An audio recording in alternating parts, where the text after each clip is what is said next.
अच्छा आरशा, ये बताएं कि कल मैच है तो उसके हवाले से कैसी तैयारियां चल रही हैं? हमने अच्छी प्रिपरेशन की है आयरलैंड के अगेंस्ट, और जो हमने इंडिया के अगेंस्ट गलतियाँ की थी तो कोशिश की है कि उनको रेक्टिफाई करें और अच्छे तरीके से उनको दोबारा ना करें। अच्छा, आगे मैचेस जो हमारे इससे आगे एक वेस्ट इंडीज के साथ है, हाँ जी। दूसरा इंग्लैंड से। टफ टीम है इंग्लैंड हाँ उनके जी। साथ है, तो कैसा देखती है कि वो आगे अभी हमें वो मैच सारे जीतना, तो फिर हम जो है सेमीफाइनल खेलेंगे, तो कैसा कि हम इंशाल्लाह वहाँ पे पहुँच पाएंगे?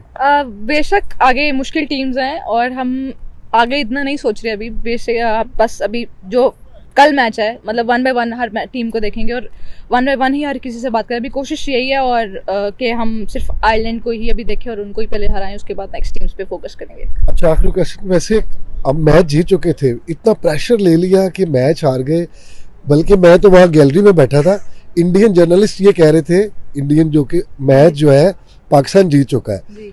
पता नहीं क्यों इतना प्रेशर ले लिया कि इतने रन्स दे दिए आखिरी ओवर्स में। नहीं, प्रेशर तो नहीं लिया। प्रेशर तो शुरू से ही था, जब मैच में वो अंदर हम जाते हैं बिल्कुल ग्राउंड में, तभी से प्रेशर शुरू रहता है। तो वो लास्ट में प्रेशर की वजह से नहीं हुआ। हम मैच नहीं हारे, बस वो तो ये था कि हम शुरू में 15 ओवर्स थोड़े अच्छे तरीके से बॉल की, जगह अच्छी थी, प्लान्स अच्छे एग्जीक्यूट किए। लास्ट में थोड़ा हम थोड़ा इधर उधर हो गए, जिसकी वजह से हमें कॉस्ट हुआ ये मैच।